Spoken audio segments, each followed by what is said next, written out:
Greetings everyone, BJ Weller back with you for another awesome sauce for games. Long time coming, really. Haven't done one of these in quite some time. Not that there hasn't been stuff to talk about in games in the gaming industry as a whole. It's just that, well, haven't had a whole lot of time to sit down and do one of these things. And, you know, and of course we're trying to improve our streaming and all that other kind of stuff. So as you can see, you know, we've sort of done a little bit of an upgrade to Awesome Sauce for Games here. So, well, that is what it is, and well, let's just get right on with it, because this is really a interesting topic that you know, an incident that occurred over the last week at this point, last 7 days, that has really fired up the gaming community itself. A lot of stuff going on, really, at the end of the day here. What news is this? Well, it's this relates to the firing of two ArenaNet developers. Both these developers were fired over the results, I guess you could say, of a Twitter exchange that occurred essentially between July 3rd and July 5th. Was sort of where, you know, the thing started on July 3rd, sort of ended with their firings on July 5th. Jessica Price, this involves Jessica Price and Peter Fries, or Friez. I'm not exactly sure how to pronounce his last name. I want to say Fries, but I probably not how you pronounce it. But Jessica and Peter, who worked with Guild Wars. Jessica has been a member of the ArenaNet team for not even quite a year, I think, at this point. I think she was hired July 17th. Or at least it was July 17th, 2017, that she made the announcement on her Twitter that she had become a member of the ArenaNet narrative team. Peter has been a veteran member of the team. Actually, he was a member, I guess I should say at this point, of ArenaNet for over 12 years. So he worked on both Guild Wars 1 and Guild Wars 2. So, you know, quite shocking. This whole incident that occurred, but also quite shocking for us to lose one of the core people of ArenaNet who has been involved with both games. Obviously, our main true love here is Guild Wars 1. We don't play Guild Wars 2. But of course, anything that occurs in ArenaNet could have an impact on what happens with Guild Wars 1.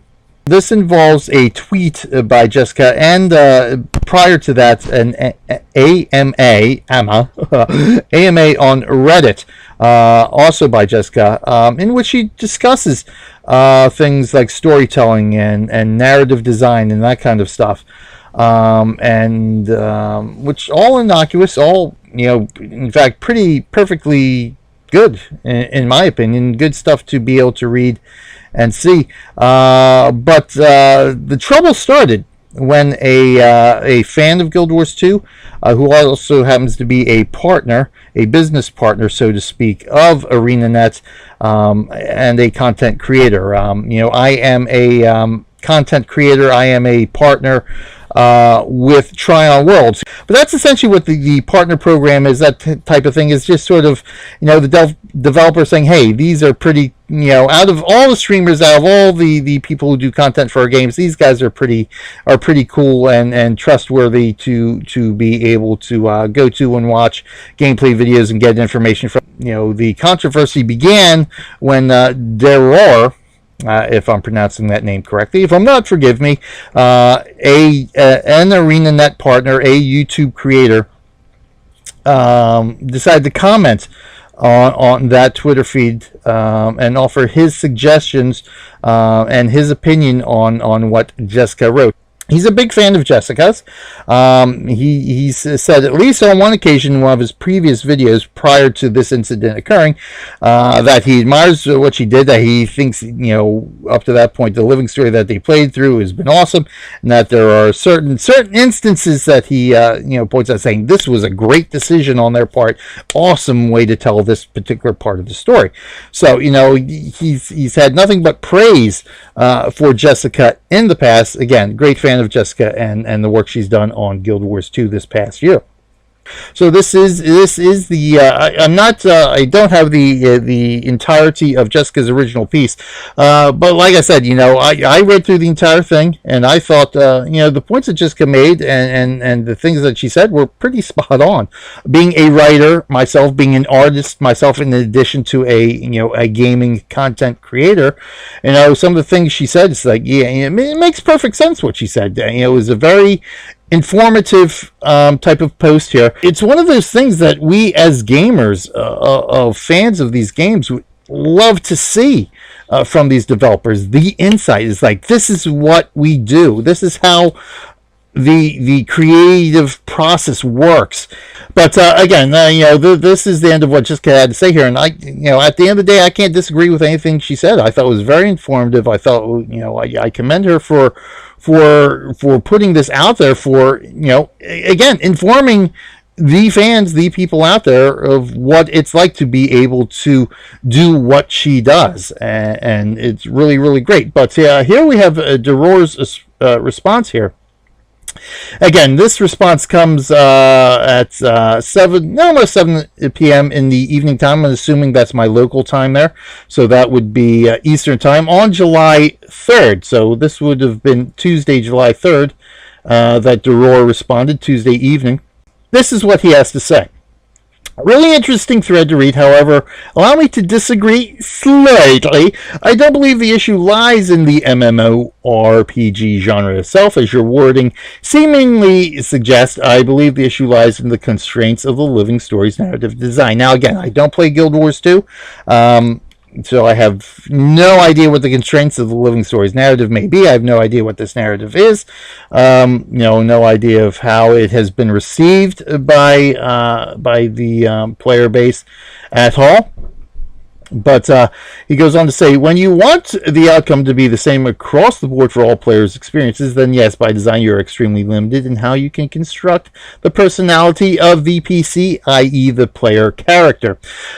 But if instead players are given the option to meaningfully express their character through branching dialogue options, which also aren't just on the checklist for an achievement that forces you through all the dialogue options, then perhaps players would be more invested in the role-playing aspect of that particular MMORPG. Nonetheless, I appreciate the insightful thread, as does all of us. But yes, indeed, on the face of it seems pretty innocuous. A dev posts something in a public forum regarding something about the game that they work for, in some of the content that they create for that game, and a player, a fan of that game, comes on in response to that point, response to that comment. Nothing I haven't seen in the last, 10 years of 15 years of gaming, for the most part, when, as there are forums now for us online to be able to do this. Of course, gamers have always had comments about games for as long as there have been games at the end of the day. It's just that now with the internet and all that, it makes a dialogue between a developer and player more possible. Makes it easier for that dialogue to occur. This is what happens in the gaming industry. A developer makes a game. People play the game. People talk about what they liked about the game, what they didn't like about the game. They offer suggestions on what to change in the game or how to improve the game based on their own personal feelings and what they like to get out of that game. Fans put out their suggestions, say, hey, we'd really like to see this. Devs say, well, yeah, we can do it, so let's do it. Or no, we can't do it for such and such a reason. Or sometimes they don't list reasons, just say it's just not possible to do that at this point in time, and life goes on. But one of the interesting things he does point out is essentially what Doror here is talking about is having dialogue options, branching dialogue options, a la Star Wars: The Old Republic. Now, of course, I read this and I thought to myself, well, and other people to be fair, have commented the same thing in this particular thread here on Twitter, is that, well, yeah, you could do branching dialogue, but at the end of the day, does it really help? No, it doesn't. I mean, there have been numerous occasions when I was playing through Star Wars: The Old Republic to where I would come to a dialogue option and I'd say, well, my character really wouldn't do any of this dialogue options. So that was Jessica's entire point, that it's very difficult to write a PC character who isn't just a blank slate and do dialogue options, or do dialogue on for that PC character that wouldn't sort of conflict the way somebody wants their character to act. And then she sort of used the example of, you've got games that already have a pre-established character, like Lara Croft, for instance, that, this is a pre-established character. This is not, say, the player's character. The player is only guiding this particular entity, this particular character on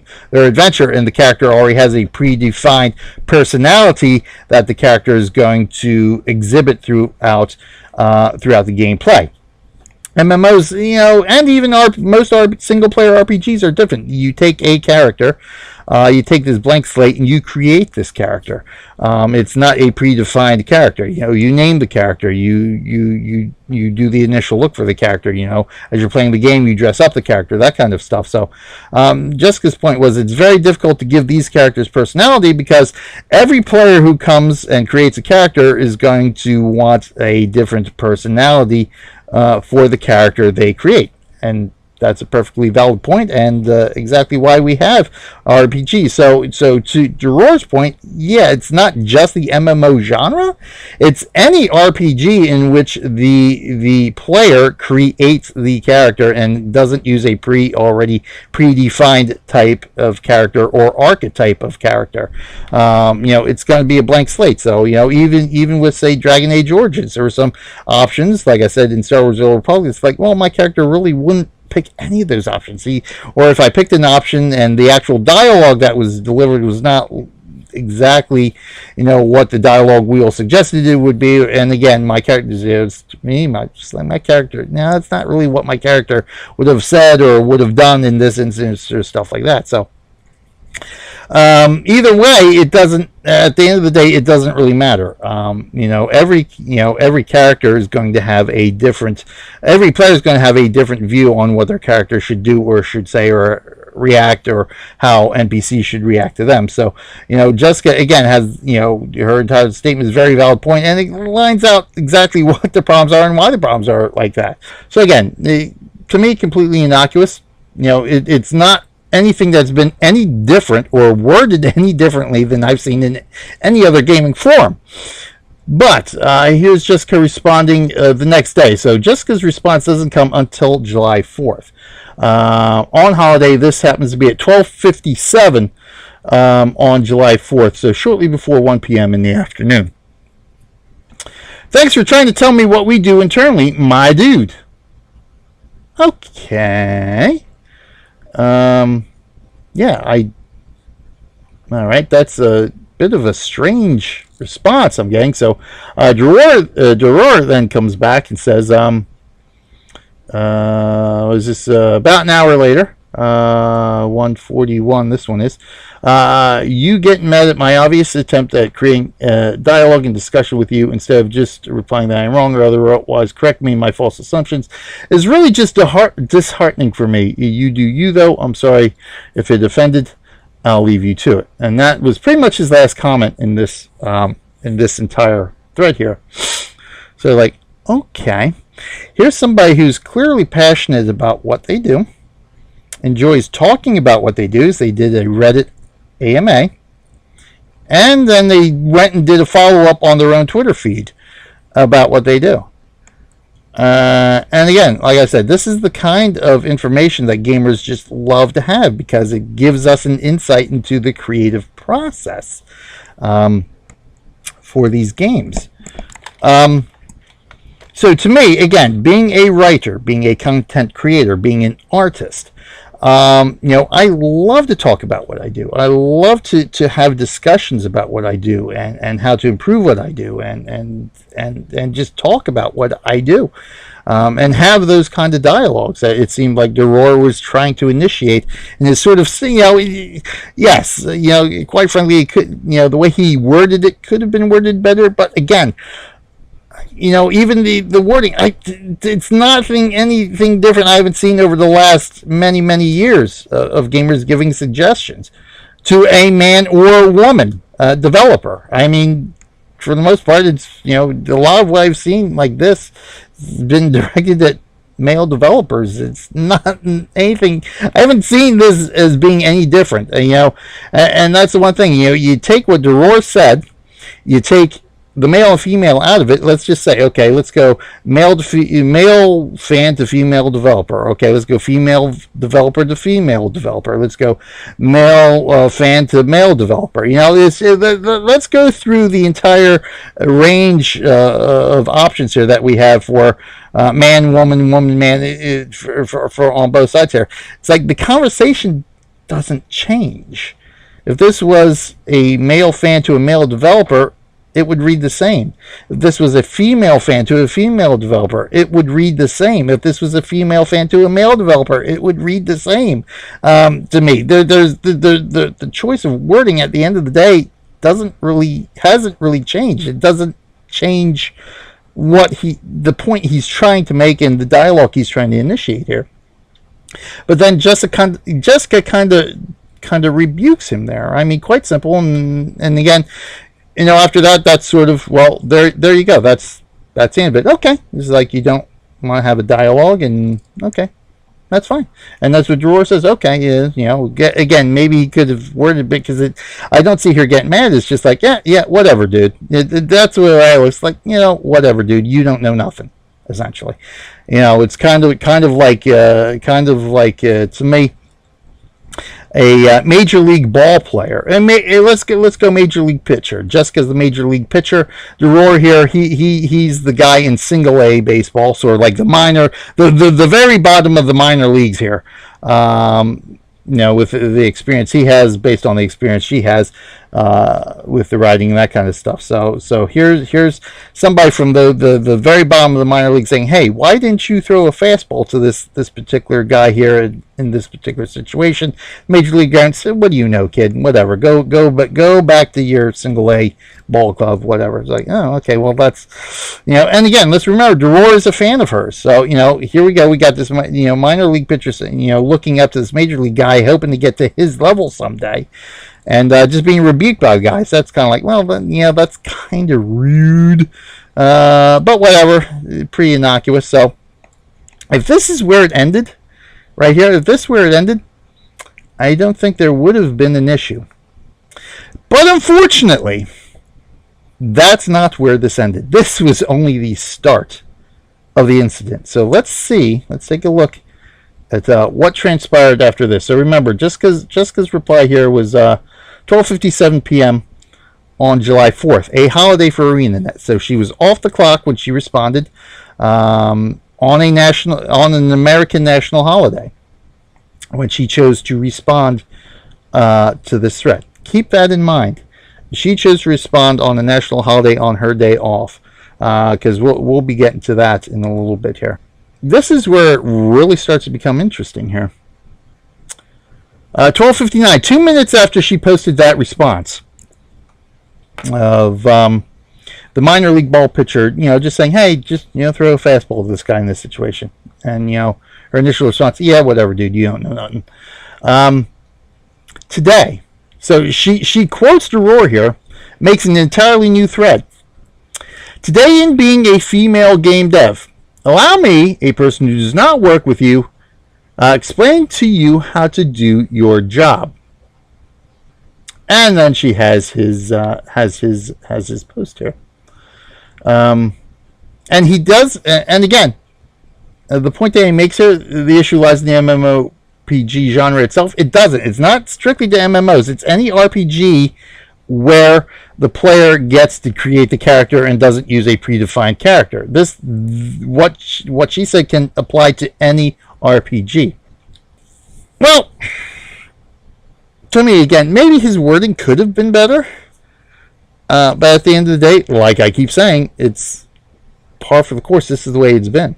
But all of a sudden, it's now because I'm a woman. He's trying to tell me how to do my job. No, he's just a fan of a game, offering a suggestion on how to make the game more fun. At the end of the day, that's all it was. Yeah. So, but again, it's okay. Now it's nothing. I wouldn't say it's nothing to really get excited about, but now at this point, I'm thinking to myself, okay, that's a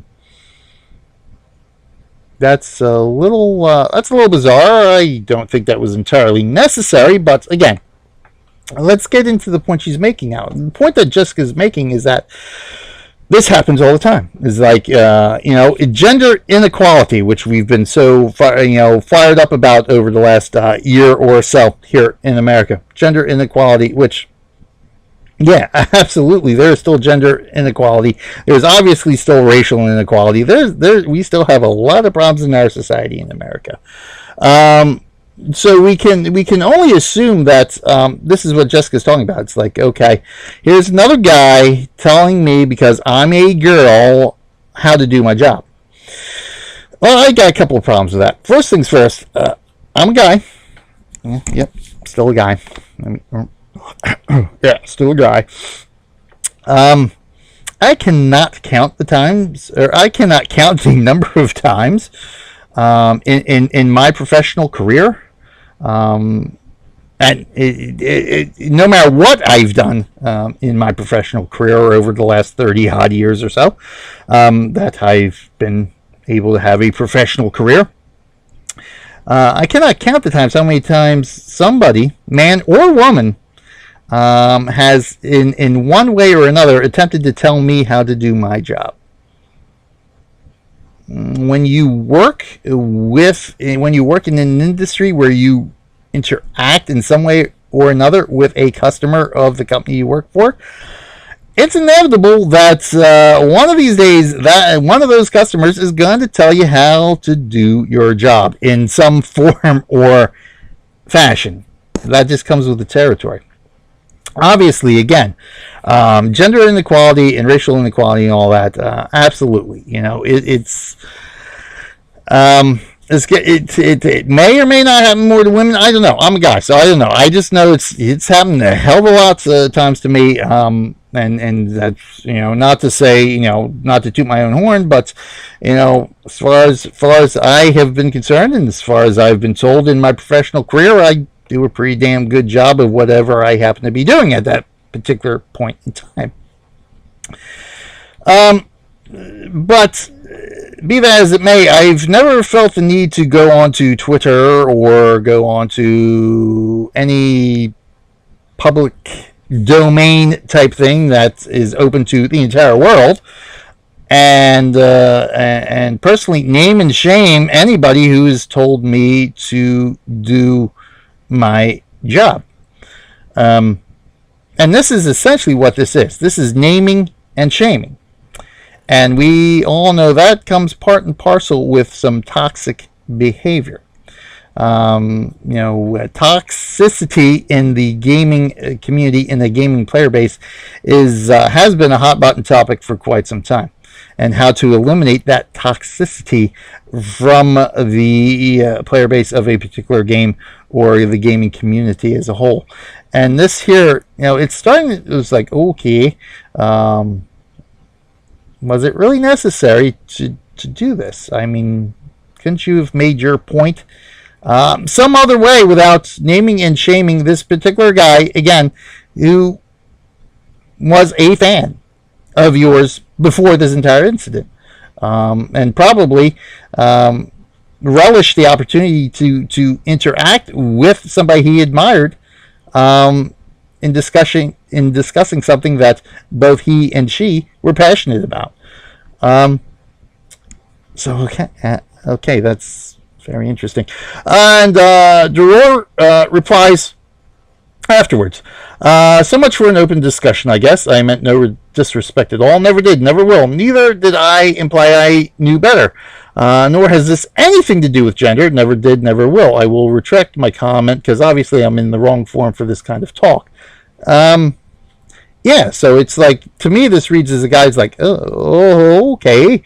Yeah, I'm sorry if I came across the way I did.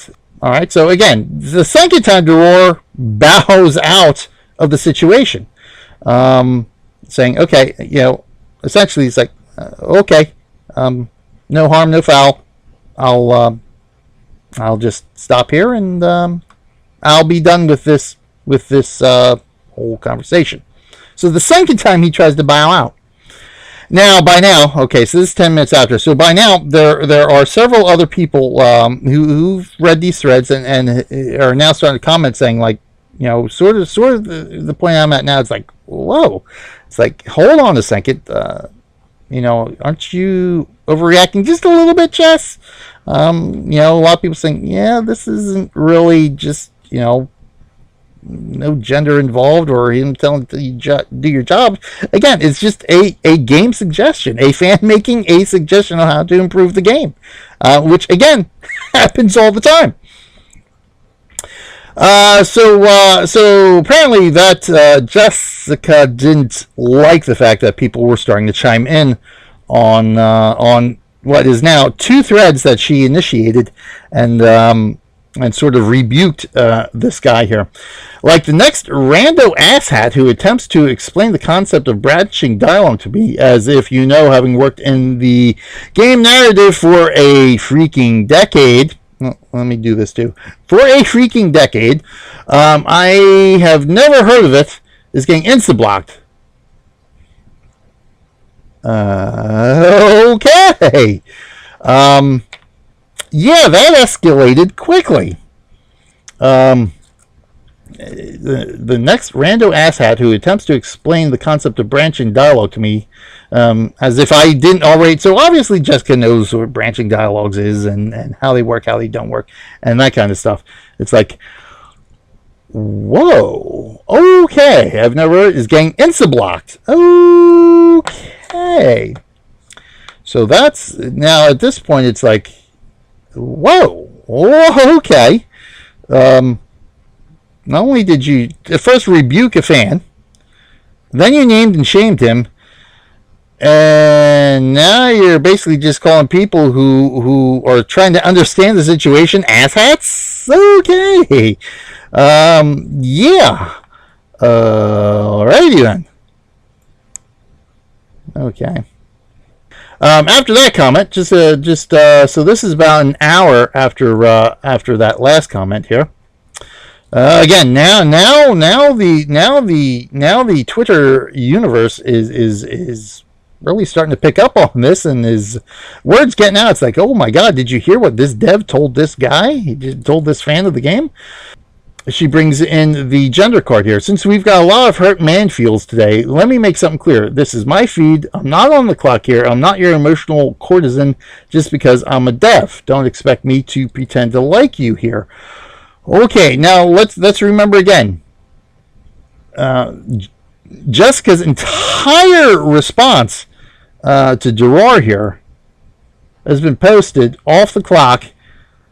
Has been posted on a holiday for the company she works for. Let's just take that comment by itself. Let's just say, this was just a general comment. Let's take the gender out of it too. So let's just take this from this part here. This is my feed. I'm not on the clock here. I'm not your emotional courtesan just because I'm a dev.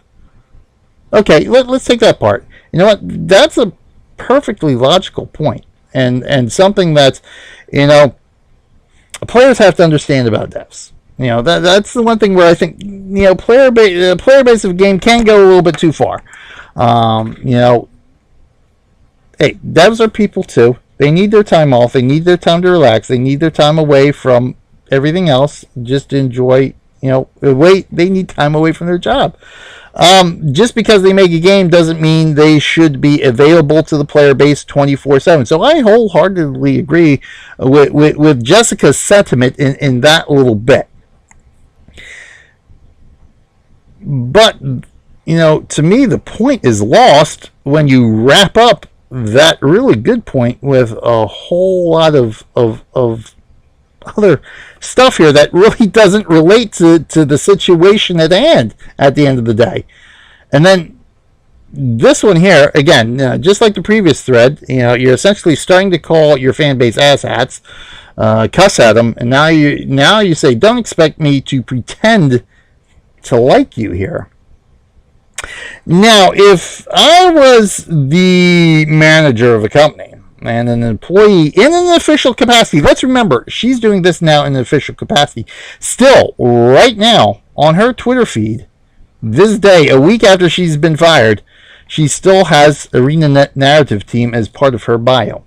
She posted on an AMA in the capacity of a dev working on the game, explaining some of their creative process for the game and for particular content of the game.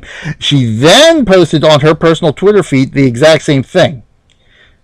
Posted as an employee of the company, creative process of that company.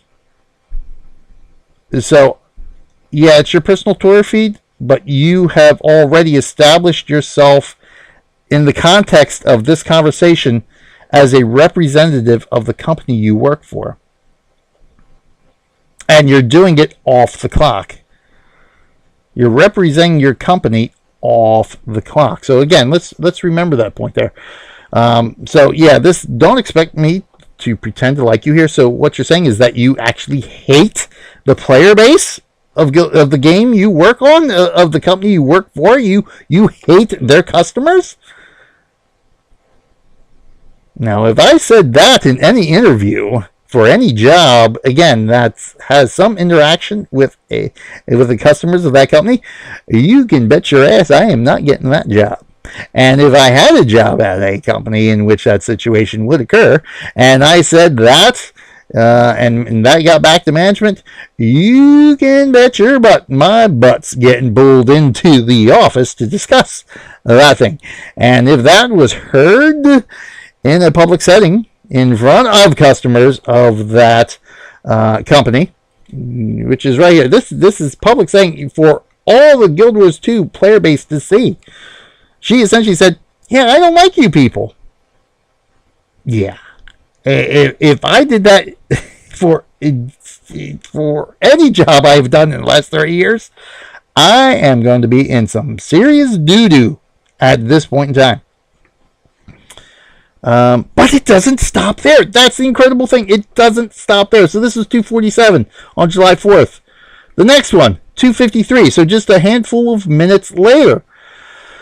In fact, she responds to the initial comment here, or that previous comment here she replies to that. The attempts of fans to exert ownership over our personal lives and times are something I'm hardcore about stopping. You don't own me, and I don't owe you.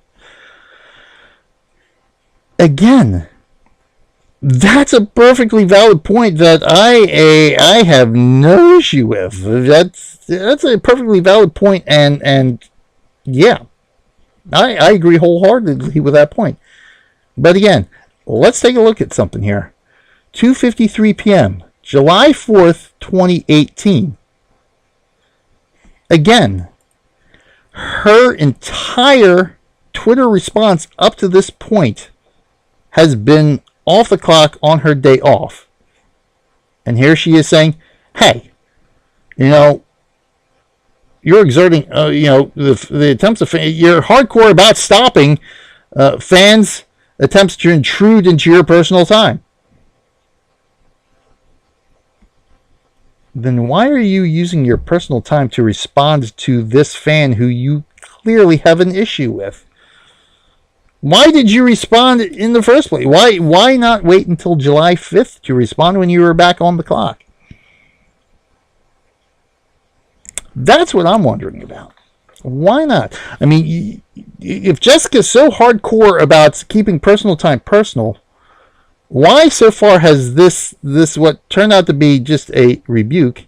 Why is this whole tirade, what is now turned into a tirade, and a call out of the sexual inequalities in the workplace, the gender inequalities in the workplace? Why are you doing this on your time off? Why not just wait till you get back to the office and do this when you're on the clock and getting paid for it? To me, well, for one thing, that just speaks that she got so up in arms at the comment he made that she couldn't. She had to respond at the moment she read the comment. So what was that meme now? The hashtag triggered. So something, the moment she read Aurora's comment, triggered a response in her, in that she could not stop to think and act in a rational manner at the end of the day. Triggered, boom, I'm going at you. And it's not like this was, okay, the first response was boom. And then there were a couple hours later, and she had time to cool off. It was like, right now, we're looking at a span of 2 hours, and she's posted 3 tweets, and she's gotten more, or this is her 4th tweet now in 2 hours. So it's not like it's been a span of time where she's, okay, had time to think, oh yeah, I probably shouldn't have said that. It's, all right, I said what I said, and it's over and done with. We're just leave it at that. She has now spent the last 2 hours getting angrier and angrier at this point, getting more up in arms, and escalate. She has escalated and escalated. And of course, part of that, again, have been the responses in those 2 hours. So the fact that she says, the attempts of fans to exert ownership over our personal lives and times are something hardcore about stopping. You don't owe me, I don't owe you. But yet you have just spent the last 2 hours of your day off letting the fans exert ownership over you, essentially. Letting them get you all riled up. So you end up making these off the cuff and somewhat, not too smart responses. So yeah, it's nice. Again, nice sentiment. I wholeheartedly agree with. And why did you just not? Why did you say anything at all? Why not just say, hey, okay, this is something interesting, and I've got to address this. Let's do it. Not on my day off, but when we get back to the office and we can address it then. So again, I think she got all riled up. But to me, tinfoil hats, and in light of what she said in the last couple of responses here, tells me that could it be that she thought saying this stuff off the clock would protect her from rebuke? And instead of saying, perhaps she thought, like, well, if I get back to the office, say this on the clock, I might get in trouble. So let me say it off the clock.